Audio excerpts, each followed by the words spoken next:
Bom, pessoal, boa noite. Então, essa é a primeira edição do Insight do INASP. Vocês estão percebendo que o INASP está lançando diversos projetinhos, né, digamos assim, diversas inovações. A gente teve o CineNASP há 2 semanas atrás. Semana passada nós tivemos o Hub de Leitura, onde a gente analisou a obra do Thomas Piketty. E hoje nós temos o Insight, que é um projeto do INASP para a gente refletir sobre temas que aparentemente estão na sociedade, que todo mundo já tem uma ideia, mas a gente tem um insight, né? Por isso o nome Insight, e vamos refletir sobre aquele tema através de uma outra ótica, de uma outra perspectiva. E aí, esse projeto Insight pode ser tanto uma pessoa apenas refletindo e depois ter o debate, ou pode ser também um diálogo no formato de live, etc. Mas aqui, como nós estamos na sala de aula do nosso curso, a gente vai seguir mais ou menos a mesma dinâmica da aula. Eu vou apresentar, ok? Um conteúdo que é mesmo do próprio curso de Direito Ambiental, mas é uma parte do conteúdo, a gente chegou nessa parte do conteúdo, em que a gente vai refletir sobre o conceito de desenvolvimento. Então, nada melhor do que aproveitar esse momento para fazer a primeira edição do Insight, ok?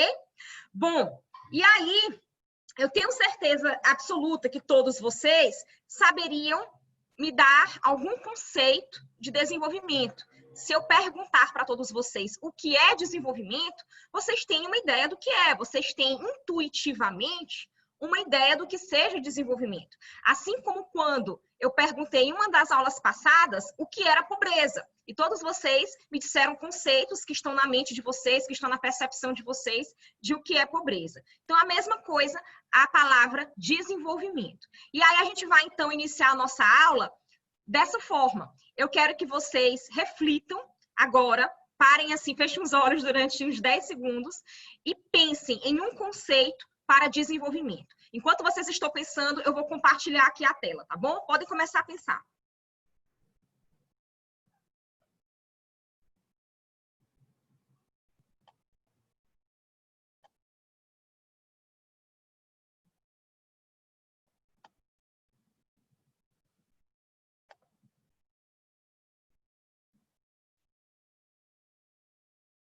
Ok, pessoal? Bom, então quem quer começar a falar o que é desenvolvimento, na sua percepção? Algum voluntário? Voluntários, se apresentem. Eu posso falar sobre o meu conceito? Claro, diz aí, Ale, na tua percepção, o que seria desenvolvimento? Tá, só um minuto.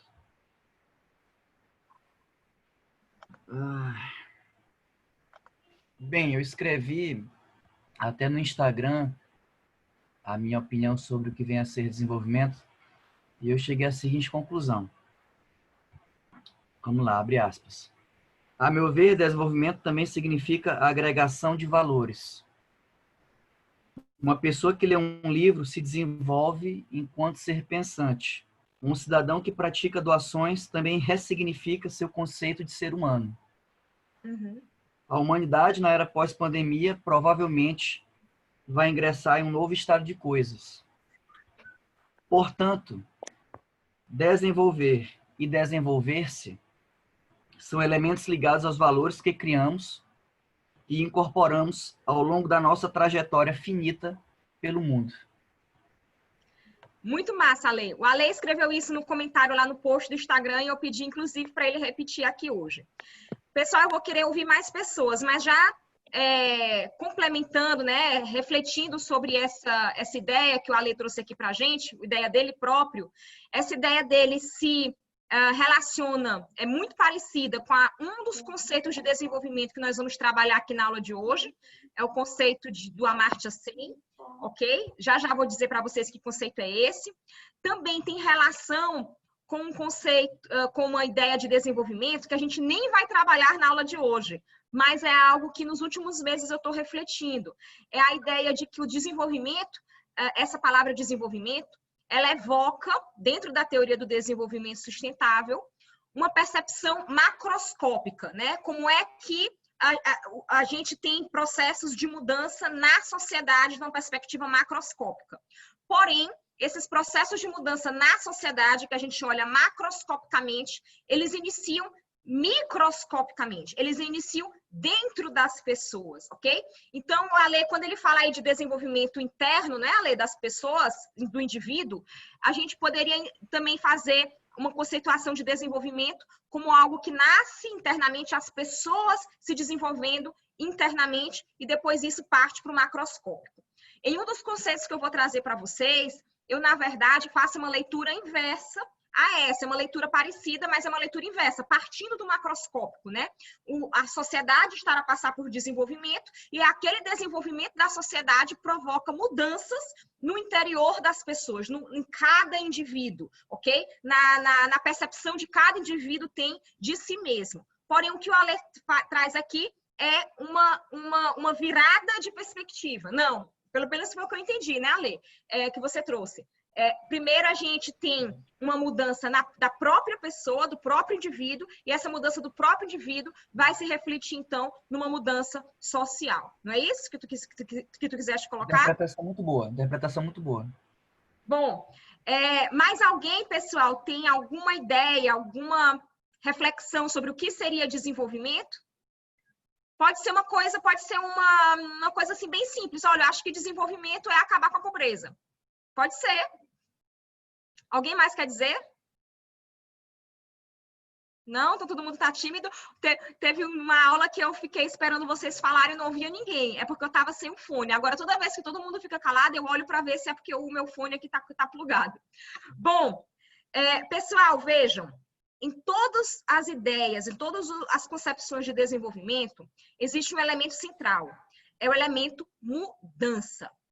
Desenvolvimento é um processo de mudança, não é um estado estacionário. Quando eu digo assim, determinado país, nós estamos passando por um processo de desenvolvimento. A gente não está estacionado em um local, nós estamos em constante movimento. Apesar de a gente falar países desenvolvidos como se eles estivessem estacionados em determinado local, tivessem atingido um objetivo, até mesmo os países desenvolvidos estão em contínuo processo de mudança, em contínuo processo de desenvolvimento, ok? Então, a primeira coisa que eu quero que vocês tenham em mente é que desenvolvimento é um processo de mudança. É quando a gente vai mudando a situação, seja da sociedade, do indivíduo, mas é um processo de mudança. Desenvolvimento não é uma finalidade no sentido de um degrau da escada onde nós queremos chegar. Desenvolvimento é o processo de continuar subindo a escada eternamente, ok? O desenvolvimento nos impele a continuar subindo os degraus da escada e a não nos contentar em ter simplesmente chegado num degrau seguinte. Porque na hora que a gente chega no degrau seguinte, subiu um degrau e chegou no seguinte, aquele degrau seguinte vai se tornar, digamos, a realidade e aí vai nos impelir a subir para um outro degrau. Então, continuar a se desenvolver significa subir mais um degrau dessa escada, ok? E aí eu também quero que vocês tenham em mente que essa mudança, esse processo de mudança, ele tem que ser um processo de mudança para melhor. Porque, é claro, nós já vimos na história da humanidade algumas rupturas, alguns processos de mudança que foram mudança para pior. Então, quando a gente fala de desenvolvimento, nós estamos falando de uma mudança para melhor. Na área da gestão, né, das empresas, existe uma teoria que tem uma palavra japonesa que vem do Japão, que significa Kaizen. Quem aqui que trabalha em empresa talvez já tenha ouvido falar nessa palavra. Alguém confirma para mim, pessoal de empresas aqui confirma que já ouviram Kaizen, essa palavra? Significa sempre melhorar, amanhã vai ser melhor do que hoje, né? Já conheço esse conceito. Exatamente. Foi o Vitor que falou? Isso. Exatamente, Vitor. Kaizen, o que significa? Melhorar continuamente. É um processo de mudança para melhor. Então, desenvolvimento, desenvolvimento é um Kaizen. É você mudar constantemente para melhor e não para pior, ok? Então, quando a gente pede mudança, a gente está pedindo mudança para melhor e não simplesmente voltar ao passado e não simplesmente regredir, tá bom? Quando a gente critica, quando eu, por exemplo, faço críticas ao modelo do crescimento econômico moderno, Não é porque eu quero dizer que ele não serviu para nada. Ele serviu, ele nos fez subir um degrau da escada. Mas a forma da gente resolver os problemas atuais não é descendo esse degrau, não é voltando ao passado, não é fazendo uma mudança para pior, não é voltando à era pré-industrial. A forma da gente resolver os problemas hoje é continuar a subir a escada, é andar para frente, ok? É subir mais um degrau, mudar para melhor, tá bom? Pois bem, então tendo essas duas ideias iniciais em mente, de que desenvolvimento é mudança e é mudança para melhor, ok? Eu quero agora trabalhar conceitos mais concretos de desenvolvimento com vocês. Porque dizer que isso significa mudar para melhor é muito vago, né? Isso está na área da filosofia. Vamos aqui trabalhar conceitos bem mais concretos. O primeiro conceito que eu quero trabalhar com vocês é o de crescimento econômico, que a gente já vem trabalhando desde a nossa primeira aula. A nossa primeira aula desse curso foi eu explicando para vocês o fenômeno do crescimento econômico moderno, né? Que depois da Revolução Industrial, a economia do mundo, especialmente daqueles países que estavam passando pela industrialização, passou a crescer. Crescer a 1%, 2%, 3% ou mais ao ano, ok? Coisa que a gente não via no período pretérito da história, esse crescimento. E isso mudou a face, não só desses países, mas a face da humanidade, tá bom? E aí a gente vem trabalhando vem sempre falando sobre crescimento econômico, mas chega o momento agora da gente finalmente entender se crescimento econômico significa desenvolvimento. Se toda vez que eu falo de crescimento econômico, eu estou falando de desenvolvimento, é a mesma coisa, são conceitos sinônimos ou não são conceitos sinônimos, são conceitos diferentes, ok? Eu quero novamente a participação de vocês. O que vocês acham? Crescimento econômico é sinônimo de desenvolvimento ou não? Não necessariamente. Bem, o Vinícius falou aqui, né? Desculpa. Isabela? Na sala pode... Também acho que não, professora. Depois eu queria falar, Ana Lu. Ana Lu, muito bem, Ana Lu. Eu também quero falar. Um exemplo, posso falar? Vai, eu vou pedir para um dos monitores organizar o debate, porque eu não estou conseguindo ver aqui no chat. O monitor se voluntaria para organizar o debate. Vai, Ana Lu, pode começar. O exemplo aqui das grandes multinacionais que chegam no estado do Pará, relacionado à mineração, muitas das vezes nós temos muito crescimento econômico. Os dados, os números mostram isso. Mas aí, quando a gente vai ver na questão social, a questão do crescimento das periferias, prostituição relacionada a saneamento básico, então aí nós não temos um real desenvolvimento, que, na minha visão, deveria estar relacionado com a questão social também. Então, nós tivemos um grande crescimento econômico, né? Os minerais foram transformados, beneficiados, mas nós não tivemos o desenvolvimento econômico esperado. Quem mais quer falar? Que estava na fila? Excelente, querida. Quem mais quer falar? Estava na fila? Brenda. Brenda. Oi.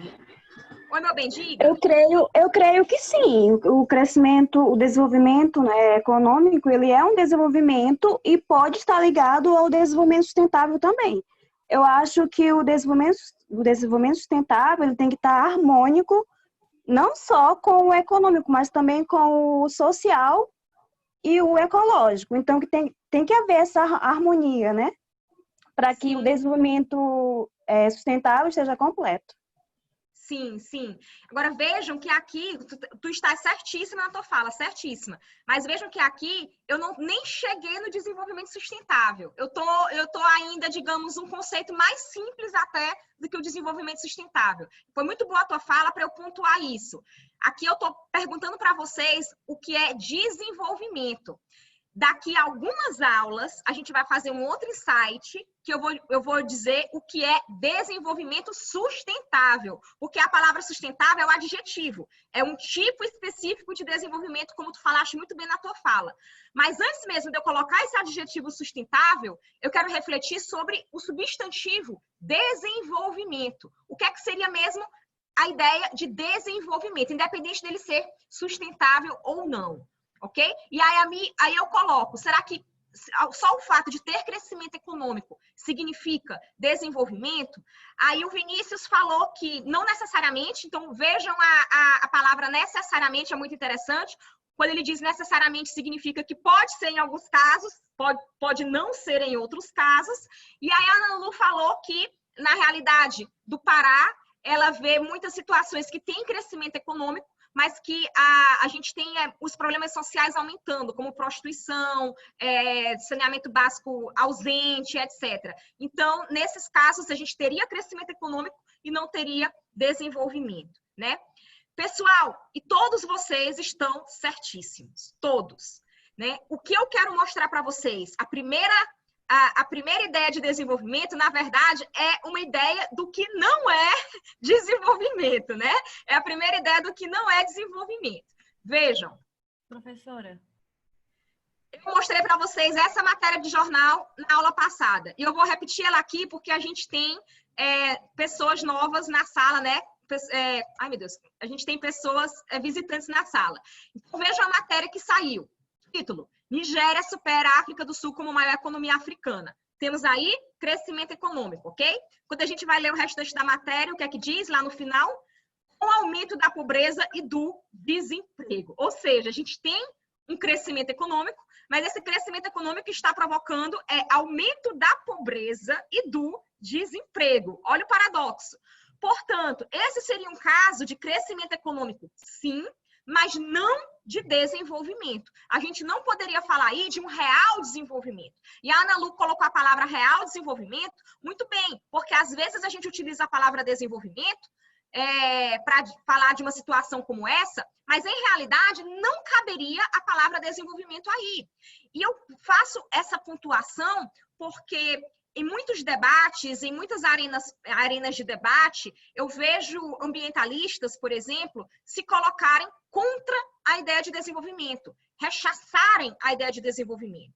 Porém, quando eu vou ouvir o que eles têm a dizer, eles, na verdade, não estão rechaçando a ideia de desenvolvimento. Eles estão rechaçando situações como essa, da Nigéria. Estão rechaçando situações de crescimento econômico que não promove um real desenvolvimento. Só que ao invés de dizer que aquilo não é desenvolvimento, o que é que eles dizem? Somos contra o desenvolvimento, né? Então, eu acredito que a gente tem que mudar o discurso, né? Às vezes eu falo isso para vocês. Olha, pessoal, a gente tem que calibrar aí melhor o discurso. Porque se a gente se coloca contra o desenvolvimento em razão desse termo ser usado erroneamente algumas vezes, então a gente teria que adotar a mesma estratégia para falar de democracia, por exemplo. Quando algum país autoritário se diz democrático, ao invés da gente apontar o dedo e dizer, ei, aquele país não é democrático coisa nenhuma, aquilo ali é uma mentira, ele não é democrático, se a gente fosse adotar essa mesma estratégia, a gente diria, somos contra a democracia. Eu vou dizer que eu sou contra a democracia porque, sei lá, imagina que a Coreia do Norte lá, até esqueci o nome dele, gente, o ditadorzinho da Coreia do Norte, diz que a Coreia do Norte como é mesmo o nome dele? Pyongyang. Exatamente. Kim Jong-un. Kim Jong-un, né? Pois pronto, esse vinha aí mesmo. Vamos dizer que ele lá lança publica no jornal que a Coreia do Norte é um país democrático. Aí essa publicação roda o mundo, né? O jornal da Coreia do Norte afirma que Coreia do Norte é um país democrático. Aí, o que é que a gente vai dizer? Nossa, se a Coreia do Norte está dizendo que eles são democráticos, a gente sabe que eles não são, assim, a gente sabe que eles são um modelo que nós não queremos, ok? Então, nós somos contra a democracia. A gente vai dizer isso? Que nós somos contra a democracia? Ou a gente vai dizer que, na realidade, eles não são democráticos coisa nenhuma? Percebe o que eu estou querendo dizer? Então, quando uma situação como essa da Nigéria é chamada de desenvolvimento, ao invés de eu pegar esse exemplo e dizer, olha, eu sou contra o desenvolvimento porque a Nigéria diz que ali tem desenvolvimento, mas eu não concordo com a situação da Nigéria, com o que está acontecendo ali, ao invés de utilizar esse discurso, melhor seria eu dizer que aquilo não é desenvolvimento. Simplesmente aquilo está sendo erroneamente chamado de desenvolvimento. Perceberam? Ou ficaram com dúvida aí Entenderam o que eu quero falar? Pois bem, então, a primeira ideia que a gente parte é que crescimento econômico não é sinônimo necessariamente de desenvolvimento. O crescimento econômico, ele é um elemento... Tá travando. Oi, estão ouvindo agora? Sim, Oi? assim. Tá travando. Deixa eu olhar aqui, peraí. Tô ouvindo travando bem, pra todo mundo? professora. Tô ouvindo bem. Agora eu tô ouvindo bem. Estão ouvindo bem agora? Então, Eu vou continuar a falar. Se travar de novo, vocês me avisam, tá bom? tá bom. Tá. Então, crescimento econômico é um elemento de desenvolvimento. É um elemento. Significa que é necessário crescimento econômico para eu ter desenvolvimento. Mas o crescimento econômico sozinho não gera desenvolvimento. Eu posso ter situações de crescimento econômico, como aquela da Nigéria, que não estão significando desenvolvimento, porque está faltando os outros elementos do conceito de desenvolvimento. Então, o conceito de desenvolvimento, ele tem crescimento econômico como elemento, mas também tem outros elementos. E aí, se eu tenho só e somente crescimento econômico, e não os demais elementos, eu não posso dizer que eu tenho desenvolvimento. Então, a premissa é: nem todo processo de crescimento econômico se traduz em desenvolvimento. Porém, a segunda parte, um desenvolvimento duradouro necessita de crescimento econômico. A gente vai estudar na próxima aula por que um desenvolvimento, para ele ser sustentado no longo prazo, para ele ser duradouro, ele precisa sim de crescimento econômico, mesmo que não seja um crescimento econômico galopante, mesmo que seja uma baixa taxa de crescimento econômico, 1% a um ano, por exemplo, mas precisa de alguma taxa, mesmo que pequena, de crescimento econômico no longo prazo, ok? Para ele para esse desenvolvimento ser duradouro. Mas bem, por enquanto, só o que eu quero que vocês entendam são essas duas premissas aqui. E aí a gente também poderia dizer, pessoal, que o desenvolvimento econômico seria o alvo. A gente pode ter várias situações de crescimento econômico, várias, mas aquelas situações de crescimento econômico precisam acertar o alvo, ok? Elas só vão se tornar desenvolvimento se acertarem o alvo, se incluírem dentro desse processo de crescimento econômico outros elementos que caracterizam o desenvolvimento, tá bom? E aí, a gente também pode lembrar que tudo isso que eu estou falando para vocês foi, de certa forma, foi já trabalhado, analisado dentro de vários estudos científicos. Um dos mais famosos é o relatório de 3 economistas, Stiglitz, Sen e Fitoussi. São alguns dos 3 maiores economistas dos tempos recentes, tá bom?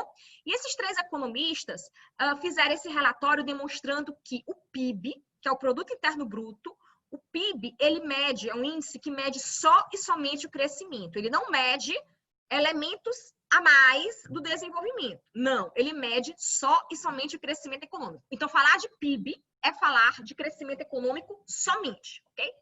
Então, esse relatório falou que o PIB, ele é um índice muito falho, muito insuficiente para medir o desenvolvimento. Ou seja, estão dizendo que não basta crescimento econômico para a gente ter desenvolvimento. Mas mais até do que isso, o PIB, enquanto índice que mede o crescimento econômico, ele é falho, inclusive, para medir o próprio crescimento econômico.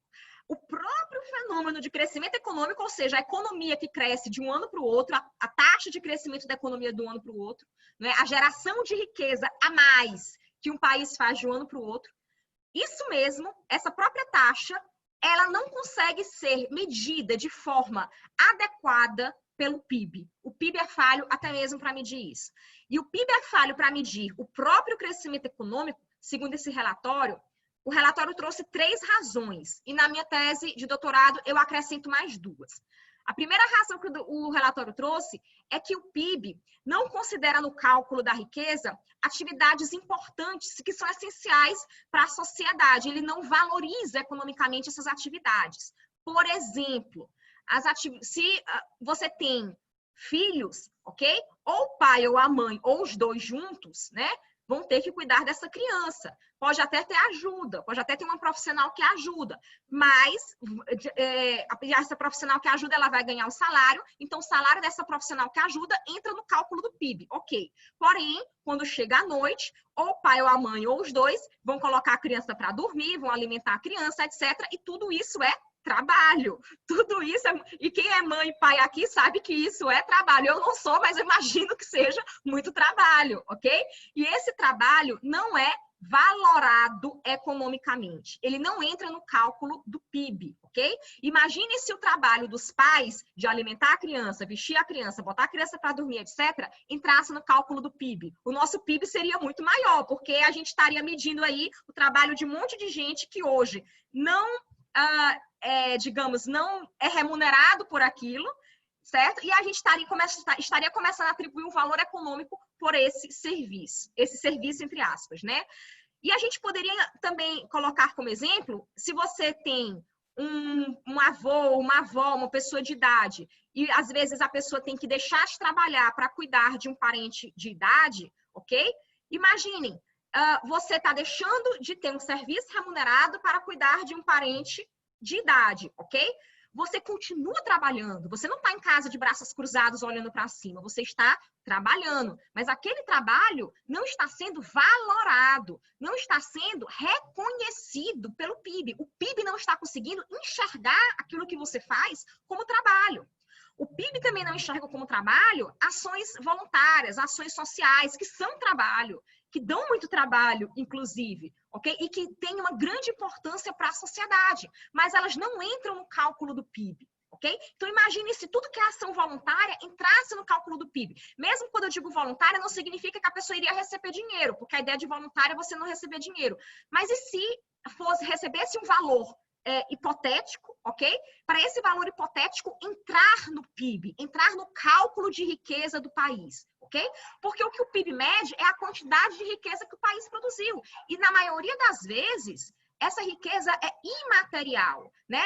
Não é, por exemplo, um copo, um papel, uma revista. Na maioria das vezes, são serviços imateriais. O serviço de um advogado é imaterial. A gente não transforma nenhum bem de matéria-prima para um bem concreto. A gente trabalha com a nossa cabeça. Mas esse serviço, ele é remunerado. Ele entra no cálculo do PIB. Então, por que o serviço voluntário não deveria também entrar no cálculo do PIB? Por que o serviço de cuidar de um avô idoso, uma avó idosa, não deveria também entrar no cálculo do PIB, ok? Esse daí tá dizendo, Lu. Seria o capital humano ou é diferente? Sim, não, tem a ver com o capital humano, mas o capital humano, a gente fala a palavra capital humano para falar também de serviço, de toda a riqueza que existe através da força de trabalho das pessoas, através da qualificação também das pessoas, ok? Então, assim, qual é o capital humano de uma empresa? São as pessoas que estão ali naquela empresa e que têm qualificação para desenvolver determinadas atividades, aquilo é o capital humano da empresa. Nesse caso aqui, sim, é capital humano, mas esse capital humano, as atividades que esse capital humano está fazendo, não está sendo reconhecido, não está sendo valorado pelo PIB, ok? Pessoal, segundo ponto, por que o PIB é um índice falho para medir o próprio crescimento econômico? Porque ele não considera, nesse cálculo do crescimento econômico, a piora ou a melhora na qualidade dos serviços públicos oferecidos pelo Estado. Então, vamos imaginar que em determinado ano, a economia bomba de um país. A economia bomba porque, vamos imaginar, pegar um caso assim bem simples, porque a China passou a comprar o minério de ferro e a soja e todas as commodities com preço mais elevado, né? As commodities subiram de preço. Na hora que as commodities sobem de preço, com a nossa economia, nossa balança comercial é muito baseada em commodities, então o nosso PIB aumenta, porque aqui foi vendido o minério de ferro, soja, etc., vendido a um preço maior. Porém, vamos imaginar que nesse mesmo ano, apesar de estar entrando mais dinheiro no Brasil, apesar de o Brasil estar tendo mais dinheiro, por alguma razão, a gente tem uma queda brusca na qualidade da educação, ok? Greve de professores e os professores extremamente mal remunerados, enfim, tem uma queda brusca na qualidade da educação. E aí, Nesse caso, as crianças ficaram sem educação, ou sem educação, pelo menos a educação que tinham, ok? E o PIB continuou a ficar positivo. Então, o PIB, ele não enxergou essa queda brusca na diminuição da educação do país. Ele não consegue enxergar isso. E aí ele diz para o PIB, aquele ano foi maravilhoso. Esse ano para o PIB foi ótimo porque a nossa economia cresceu. Mas ele não enxergou que a educação foi extremamente maltratada, ok? Então, o PIB ele não consegue enxergar esses dados de queda ou melhoria na qualidade dos serviços essenciais prestados pelo Estado. Outra razão é que o PIB, muitas vezes, ele acaba medindo positivamente fenômenos que são negativos para o bem-estar das pessoas, para a felicidade das pessoas. Por exemplo, quando a gente teve o furacão Katrina nos Estados Unidos, o furacão Katrina matou um monte de gente, deixou um monte de gente sem casa, devastou boa parte da cidade de Nova Orleans. Porém, o que se viu após o furacão Katrina foi um aquecimento da economia. Por quê? Porque as casas tiveram que ser reconstruídas, todo mundo teve que comprar muitos eletrodomésticos novamente, bens de consumo novamente, até a água disparou, né? Porque todo mundo precisava de água engarrafada. Então, a gente teve, nos meses seguintes, um aumento do PIB da região ali de Nova Orleans. Então, vejam, para o PIB, o furacão Katrina foi ótimo, porque fez aumentar a economia da região. Mas para as pessoas foi bom ter passado um furacão? Claro que não, né? Então, é também um exemplo que a Ana Lu deu. O PIB lá nas cidades, em diversas cidades do Pará, aumentou, ok. Porém, quando você chega na cidade, aumentou a prostituição, o saneamento básico está horrível, né? Está ausente. Então, para o bem-estar da população, aquilo não foi bom. Né? Então, o PIB, às vezes, ele acaba medindo de forma positiva fenômenos que afetam negativamente o bem-estar das pessoas, ok? E aí, outras duas razões que eu coloco para o PIB não ser um bom índice para medir sequer o crescimento econômico, veja que eu estou falando tudo isso, é para mostrar que o PIB não serve, assim, não é bom para medir nem sequer o crescimento econômico. Que dirá o desenvolvimento, tá bom? Nem cheguei ainda no desenvolvimento, tá? Mas outras duas razões que eu coloco é que o PIB ele não consegue calcular as externalidades ambientais. A gente vai tratar sobre externalidades na próxima aula, então guardem isso daí que eu vou falar sobre isso na próxima aula, para não alongar muito. E o PIB também não consegue computar a depreciação do capital natural que será deixado para as futuras gerações. Por exemplo, se uma espécie é extinta, aquilo não entra no cálculo do PIB. O PIB não vai cair 1 ponto, 2 pontos, porque uma espécie foi extinta. Porém, uma espécie extinta é um DNA a menos na Terra. E esse DNA, por exemplo, poderia ser a chave para uma vacina, para as futuras gerações. É um patrimônio genético que as gerações futuras poderiam utilizar. E elas não vão ter mais esse patrimônio genético. Ok? Ou também pelo fato de que quanto menos espécies no planeta, a gente já viu isso, menor diversidade ecológica no planeta, mais suscetível o planeta está para pragas, para epidemias e outras coisas, tá? E aí o PIB não consegue colocar isso no cômputo. Mas bem, então a gente já viu, acho que vocês já devem estar assim, já bem cientes, ok, professora, já entendemos. O crescimento econômico não é sinônimo de desenvolvimento, ok?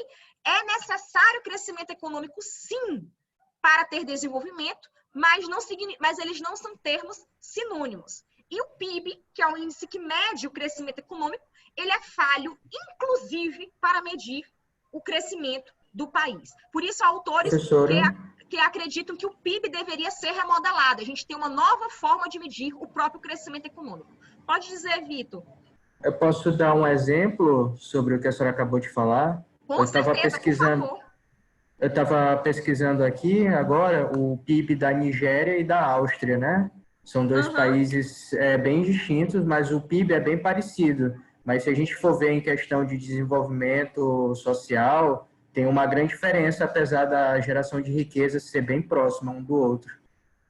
Vejam só, o PIB da Nigéria está parecido com o PIB da Áustria, né? Igualzinho os dois países. Não é? Então, excelente exemplo, Vitor. Excelente exemplo. Gente, e a gente não precisa... A gente pode utilizar o próprio exemplo do Brasil. O Brasil ele na verdade, está oscilando nos últimos tempos a posição no ranking mundial, do PIB mundial, né? Mas já teve uma época em que o Brasil foi a 9ª economia do mundo, teve uma época que ele foi até a 6ª economia do mundo.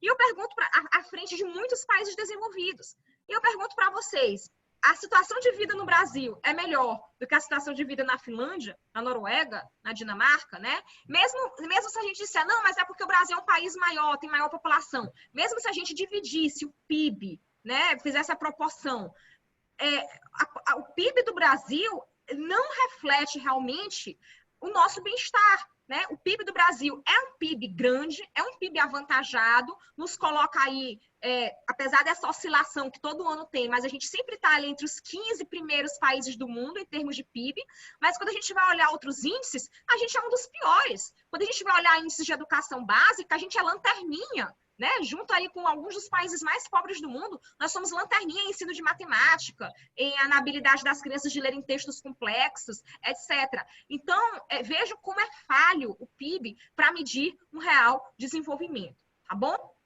Bom, pessoal. A economia, Isabela, é europeia, mas os serviços públicos são latino-americanos, né? Economia europeia com serviços latino-americanos. Uma boa metáfora, viu? Bom, pessoal, e aí, o que é que seria, então? Eu já falei bastante para vocês sobre o que é que não é desenvolvimento. Mas vamos entrar no que é bom, né? Vamos entrar em o que é desenvolvimento no final das contas. E aí, eu trago aqui para vocês algumas interpretações para o que seria desenvolvimento. São interpretações que diversos autores fazem, né? E, mais uma vez, o meu trabalho foi sistematizar essas interpretações, pegar esses vários tijolos, que cada autor fala de um tijolo separado, eu pego esses vários tijolos e coloco todos juntos formando uma parede. Dá uma organização, organizar, visualizar essas interpretações numa teoria organizada, ok? E aí, por exemplo, eu enxergo desenvolvimento. Todas essas interpretações, elas estão, na minha opinião, corretas. São formas de ver desenvolvimento. A gente pode gostar mais de uma interpretação, gostar mais da outra, mas todas elas, na minha opinião, estariam corretas, ok?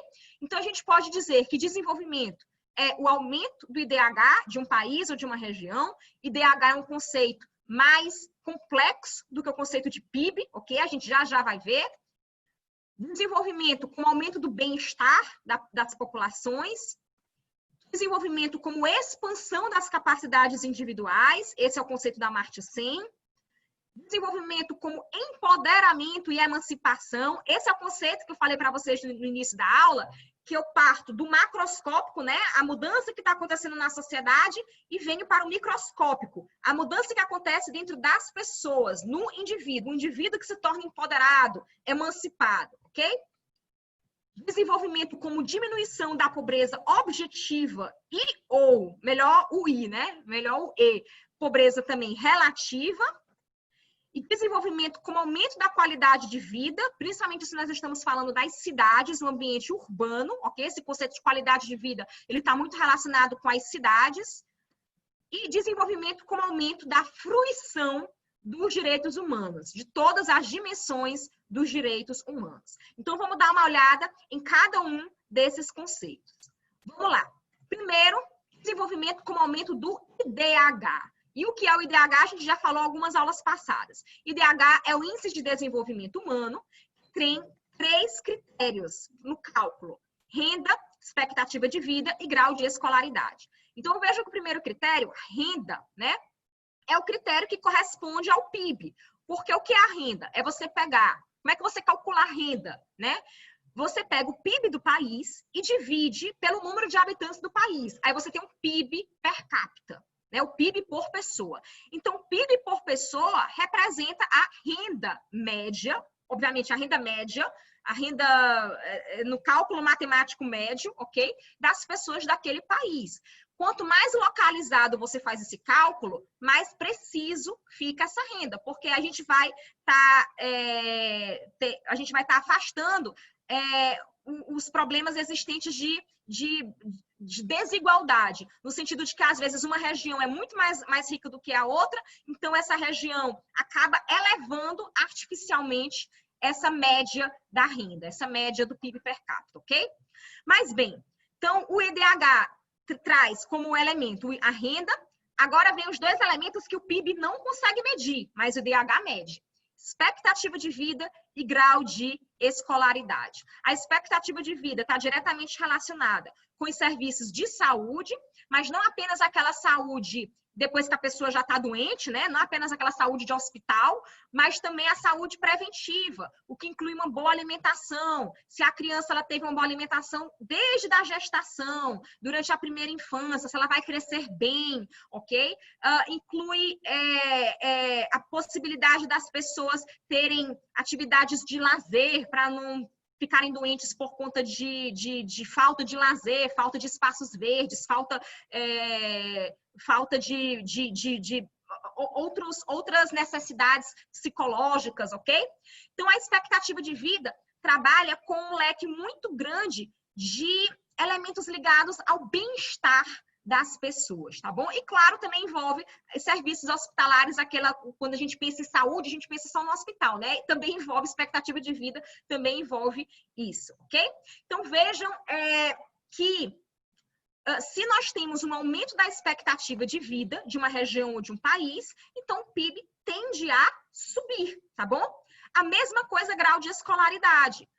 Se nós temos um aumento dos anos de ensino, dos anos de escola obrigatória em um país, isso também faz o PIB subir, tá bom?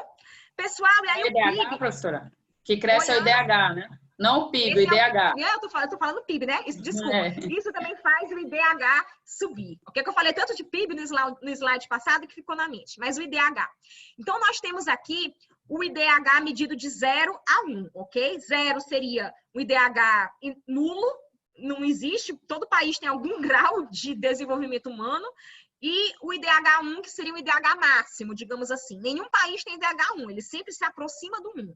Então, todo ano, eu já falei para vocês também, que as Nações Unidas fazem um ranking do IDH do mundo, e aí ranqueiam os países em baixo, médio, alto e altíssimo IDH. No ranking do altíssimo, no grupo do altíssimo, estão países que a gente chama de desenvolvidos, ok? Também estão alguns países que, apesar de tradicionalmente a gente não enxergar eles naquele grupo de desenvolvidos, eles acabam entrando ali porque eles têm uma altíssima renda, eles têm um altíssimo PIB, né? E aí, consequentemente, também um altíssimo PIB per capita, que a população não é tão grande.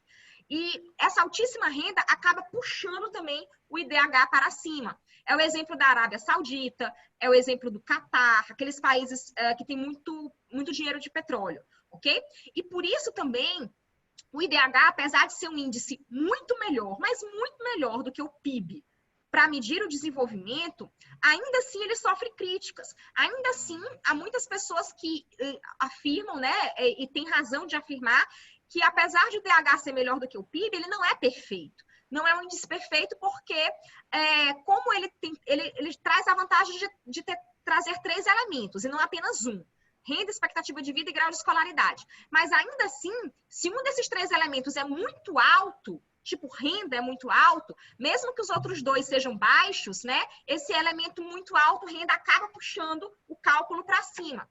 E também porque o IDH acaba não considerando desigualdades discriminatórias dentro da mesma região, dentro do país que está sendo medido. Por exemplo, lá na Arábia Saudita, a gente já falou aqui numa das aulas, que eles podem ter até alta renda, as esposas lá dos sheiks podem até viver banhada de ouro, mas elas não têm certas liberdades, ok? Às vezes até estudam, mas depois que estudam para trabalhar só com a permissão do marido. E olhe lá, a maioria não trabalha. Depois que termina os estudos, a maioria não trabalha. Então, será que a gente poderia chamar isso de desenvolvimento quando metade da população do país, que são de mulheres, não pode escolher livremente o seu destino? Ok? E se tema em escolher é massacrada socialmente, a sociedade olha feio, a sociedade expurga, digamos assim, então a mulher até poderia escolher não se casar, aí ela vai ser expurgada da sociedade, ok? Então, isso nos países árabes. que tem essa cultura, países árabes especificamente, que tem essa cultura mais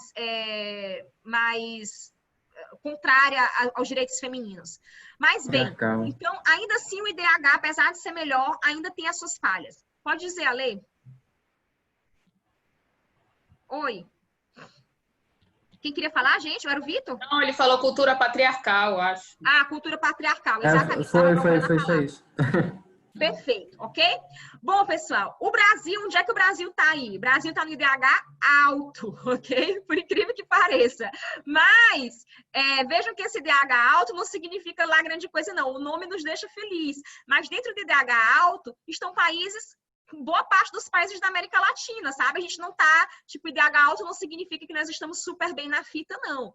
Boa parte dos países da América Latina, com uma economia muito menor do que a do Brasil, com muito menos riquezas do que o do Brasil, estão também nesse grupo de IDH alto. E algumas regiões do Brasil têm um IDH semelhante a países africanos, né? Aqui a gente tem estados no Nordeste, no Norte, com IDH semelhante a países da África e do Sul da Ásia, países que estão ali numa situação de DH médio, por exemplo, ok?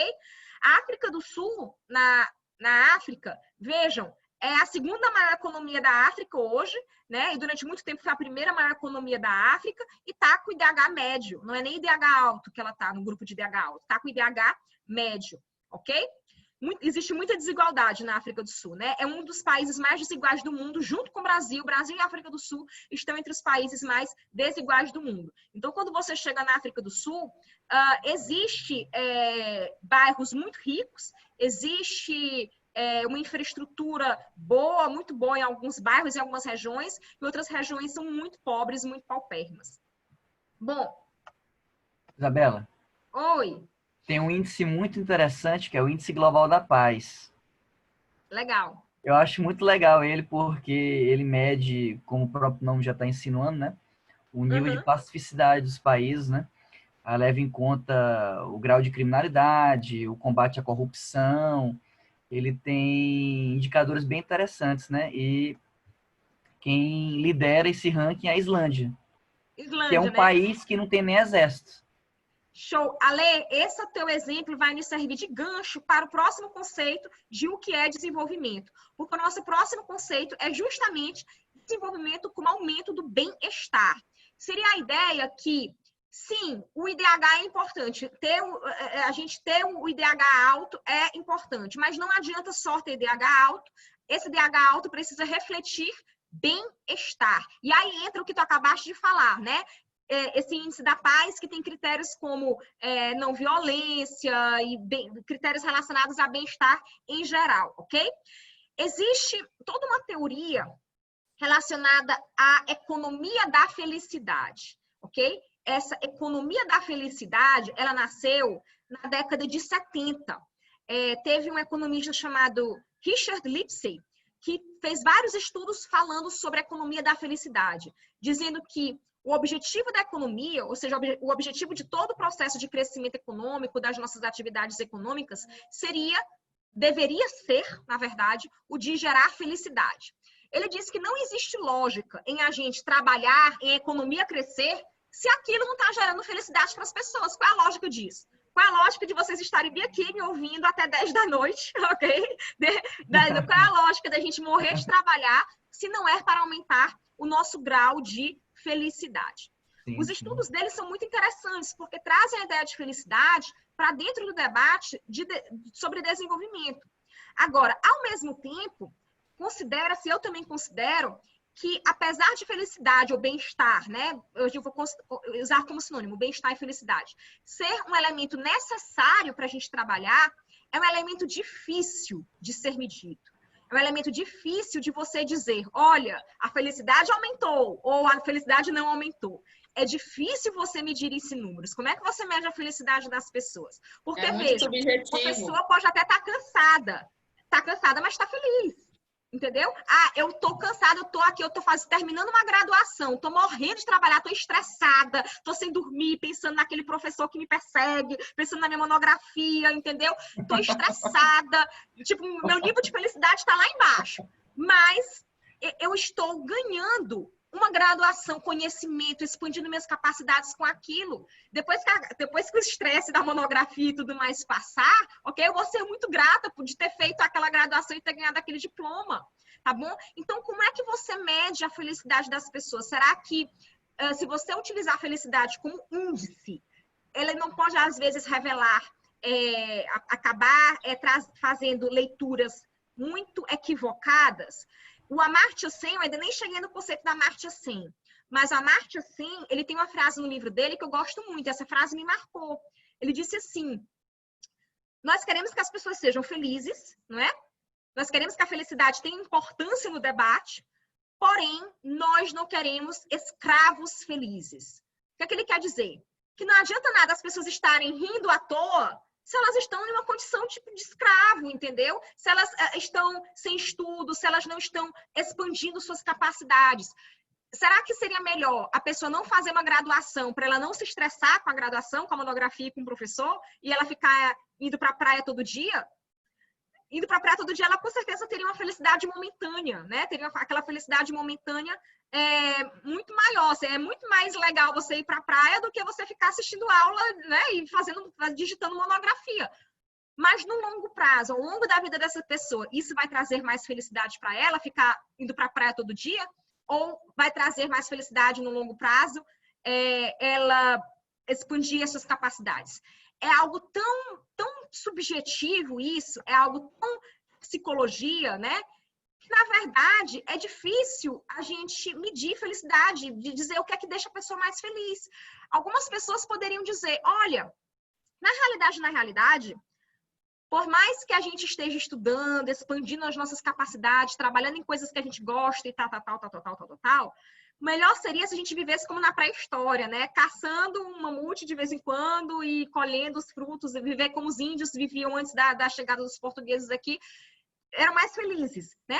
Alguém pode dizer isso, mas, tipo, dá pra gente voltar ao passado e viver dessa forma? Não dá. Então, eu nem considero isso como solução, porque é algo completamente não factível, tá ok?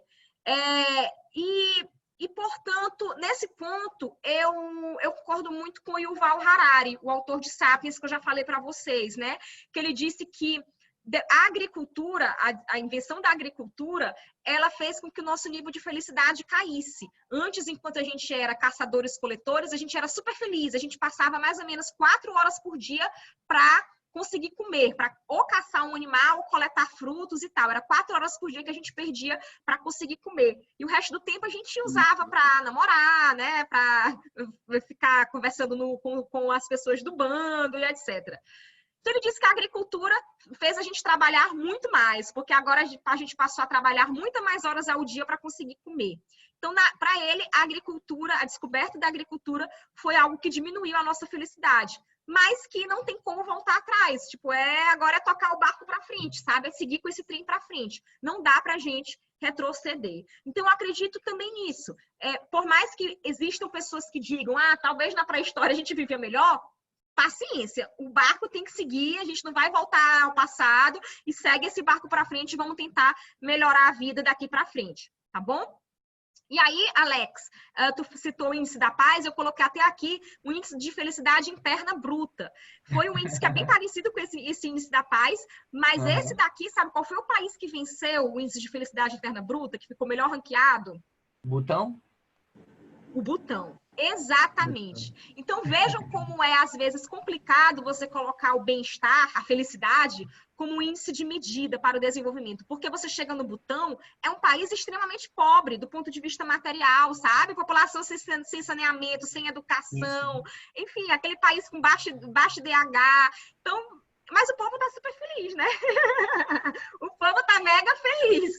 O povo ama o rei. Lá eles têm um rei e o povo tem uma devoção pelo rei, sabe? Eles são felizes de amar o rei, né? Às vezes lembra também, aqui no Brasil, infelizmente, a gente ainda tem resquícios de uma cultura de coronelismo nos interiores, né? Então, a população, às vezes, muito pobre mesmo de interior, Se você talvez chegar lá e perguntar se eles são felizes, talvez eles digam, eu sou feliz, e eles vão se sentir felizes, sabe? Eles têm ali o coronel da região, enfim, não chama mais coronel, né? Mas tem aquela pessoa que faz as vezes de coronel da região, e a população ama aquela pessoa, sabe? Tem uma devoção por aquela pessoa, quase como se fosse um feudalismo. E aí isso a gente para pensar. Se fosse o índice de felicidade fosse ser medido, essa região teria um alto índice de felicidade, está todo mundo muito feliz, ok? Mas é isso que a gente quer? É esse tipo de felicidade que a gente quer? Né?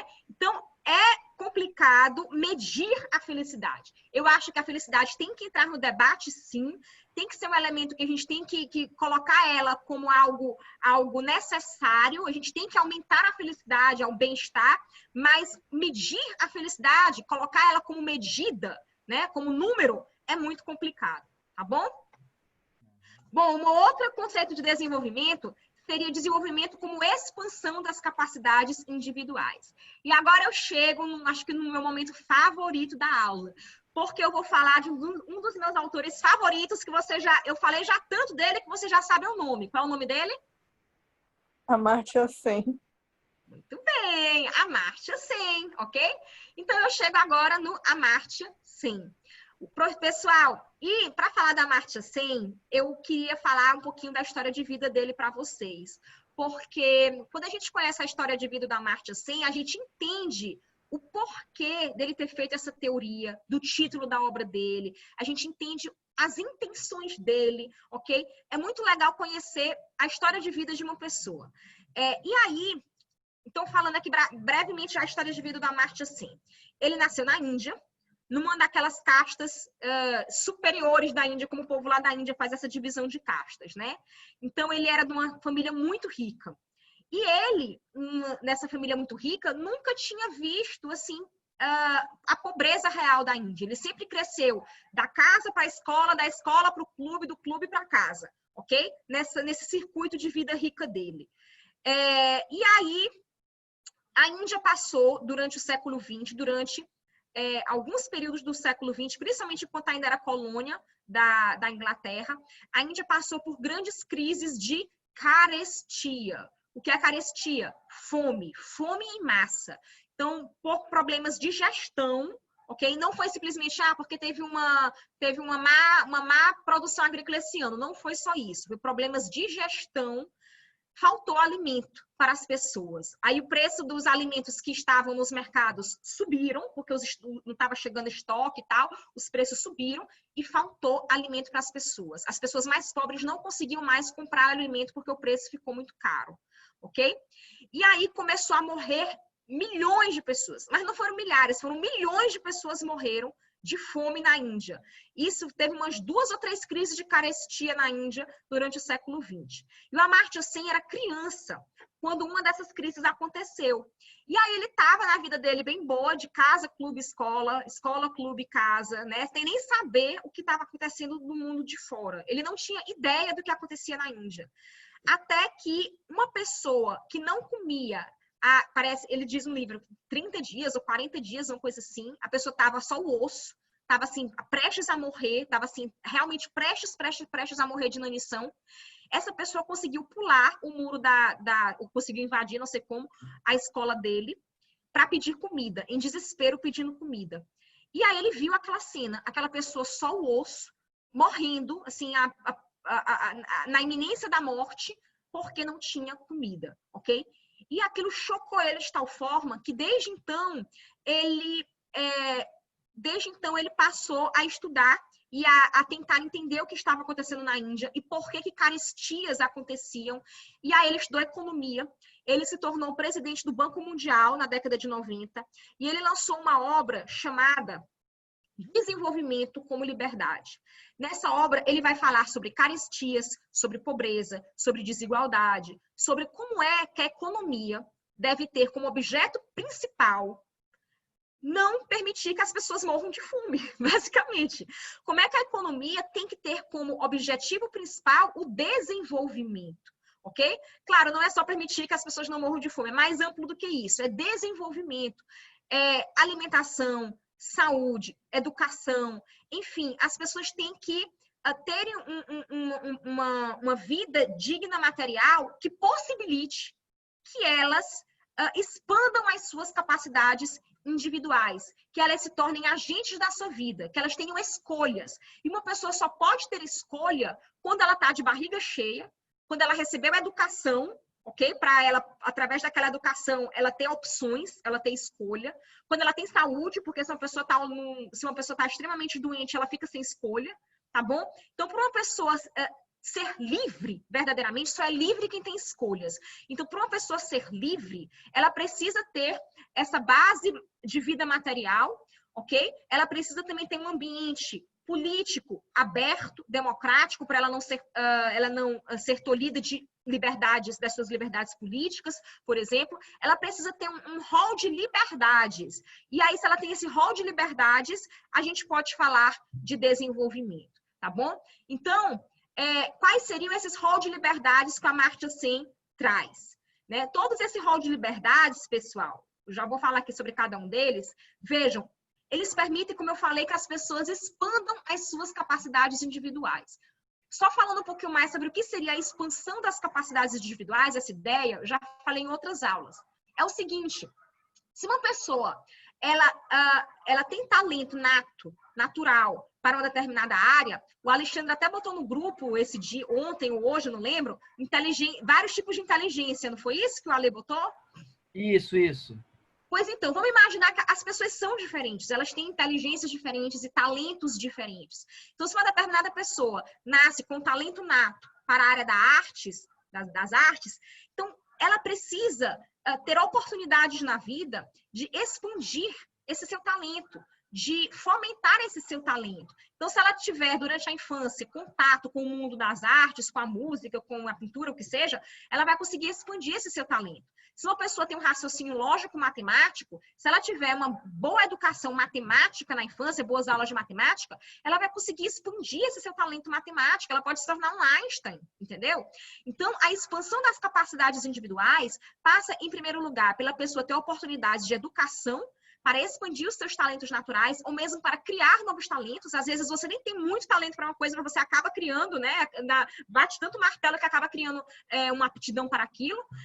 Então, toda vez que você cria novas aptidões, habilidades, você está expandindo as suas capacidades individuais. E isso continua no mundo do trabalho. Depois que você termina a sua formação, isso continua no mundo do trabalho. Se o seu trabalho permite a você estar diariamente expandindo as suas capacidades, se o seu trabalho lhe instiga, lhe traz desafios, faz você pensar, você raciocinar, ou então se, por exemplo, você não precisa pensar muito intelectualmente no trabalho, porque você é atleta, mas então o seu trabalho de atleta faz você forçar o seu corpo a ser melhor, a pular mais alto, a chutar mais forte a bola, o que seja, tá ok?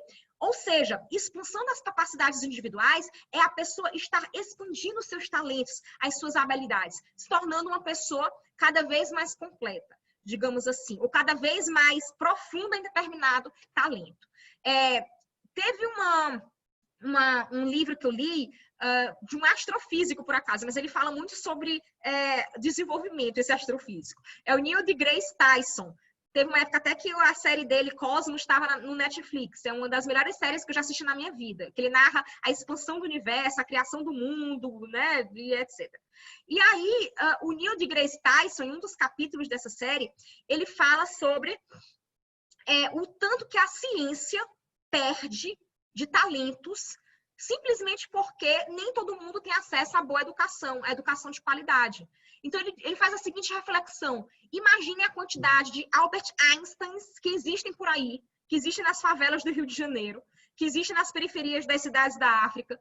E esses Albert Einsteins nunca conseguirão ser Albert Einsteins, nunca conseguirão fazer uma teoria da relatividade que vai ajudar a todos nós, a humanidade, porque eles não tiveram acesso, porque eles nunca pegaram um livro de matemática, porque eles nunca tiveram uma educação boa que mostrasse esse caminho para eles, que abrisse esse caminho para eles.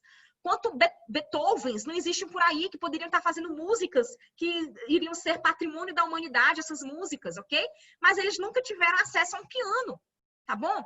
E aí, nesse sentido, o Neil deGrasse Tyson, ele nem cita esse exemplo, mas eu gosto de citar esse exemplo porque casa perfeitamente. Vocês já ouviram falar de Gente, me perdoe se eu errar o nome dele. Ramanuja, enfim. É um matemático indiano do século XX que foi estudar em Cambridge. Alguém lembra o nome dele? Eu esqueci agora o nome dele. Alguma coisa. Esse eu não conheço.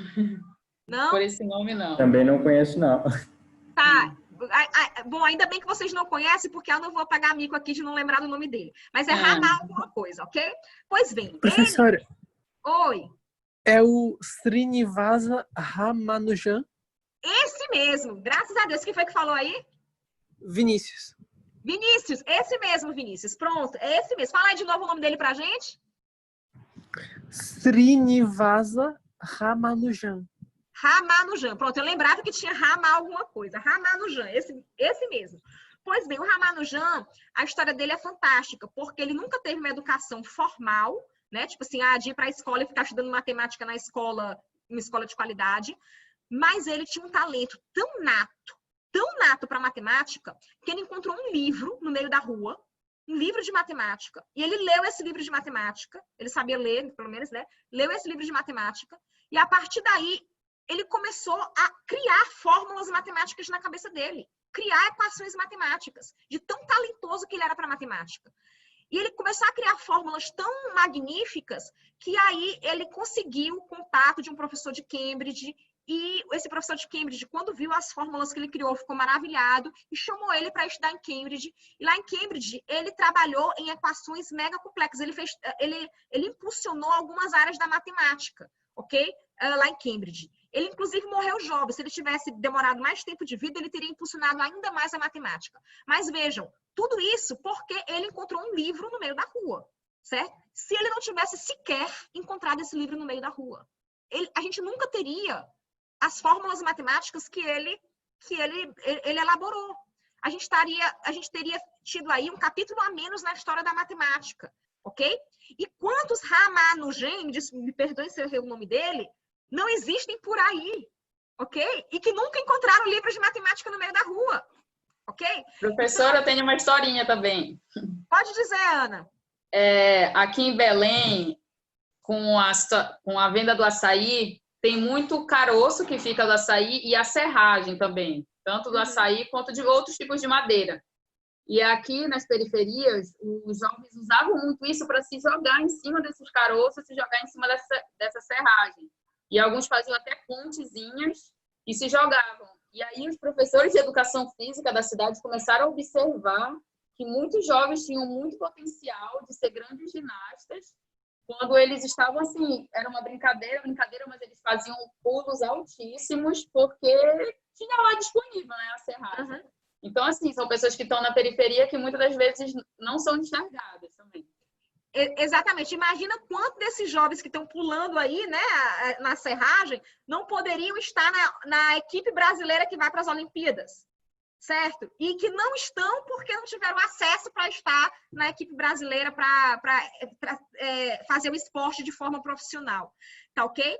Bom, pessoal, então, a ideia de expansão das capacidades individuais é exatamente essa, tá? Um país, uma região, só pode dizer que está passando por desenvolvimento se as pessoas estão conseguindo expandir as suas capacidades individuais, tá bom? E a expansão das capacidades individuais aumenta a liberdade das pessoas, os diversos tipos de liberdades. E que liberdades são essas? Vamos ver. Liberdades políticas, certo? Primeiro, uma pessoa só consegue expandir suas capacidades se ela tem liberdade política, porque num ambiente de liberdade política você consegue falar, você consegue realmente escolher livremente. Depois, facilidades econômicas, foi o que eu falei também para vocês sobre e oportunidades sociais, as duas coisas. Tipo, não consegue ser livre uma pessoa que está morrendo de fome. Não consegue ser livre uma pessoa que está extremamente doente e não tem dinheiro ou não tem acesso a um serviço de saúde, ok? Essas pessoas, elas não têm escolha, tá? Então, para ter escolha, para expandir suas capacidades, você precisa de pelo menos um mínimo, de uma base material de vida digna. Você precisa de garantias de transparência, isso aqui é em relação mais ao Estado, ok? Segurança protetora. A questão de que, se você, por acaso, se acidentou, perdeu o trabalho, você tem ali alguma segurança de que numa situação excepcional, você não vai morrer de fome, você vai ter ali aquela segurança, a sociedade vai lhe ajudar numa situação excepcional. É como o caso da pandemia que a gente está vivendo, tá? A gente tinha aí no Brasil milhões e milhões de pessoas trabalhando de maneira informal, eram trabalhadores, todo santo dia acordando, se esforçando para ganhar o seu pão de cada dia, indo vender cachorro-quente nos estádios, indo vender batata frita no meio da rua, etc. Pessoas muito trabalhadoras. E aí, com a pandemia, com o isolamento social, perderam suas rendas, ok? Então, na época que começou o isolamento social, a gente ficou assim com um grande ponto de interrogação. E agora, como é que essas pessoas vão viver? Porque elas não têm uma segurança protetora. Elas não têm uma renda que não seja aquela renda direta ali da pessoa que está comprando o produto delas na rua ou de alguma outra forma, ok? E aí foi que criaram aquele auxílio emergencial de R$600 por pessoa. Foi criado de uma hora para outra. O Congresso conseguiu criar de uma hora para outra. Mas se não tivesse criado, essas pessoas estariam hoje, sei lá como é que elas estariam, tá bom? Oi, Vitor.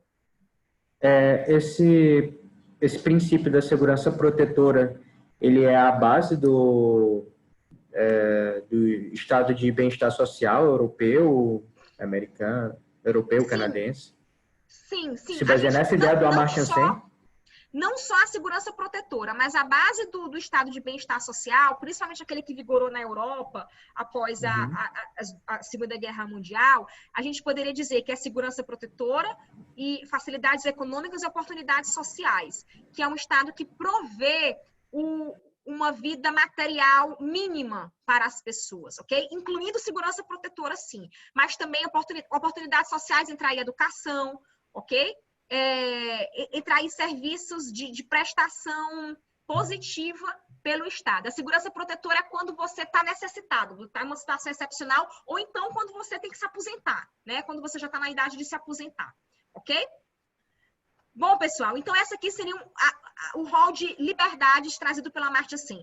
Vejam que, às vezes, a gente observa experiências de alguns países que até oferecem de forma muito forte algumas dessas liberdades, oferecem oportunidades sociais, garantem educação, por exemplo, mas pecam gravemente em liberdades políticas, ok?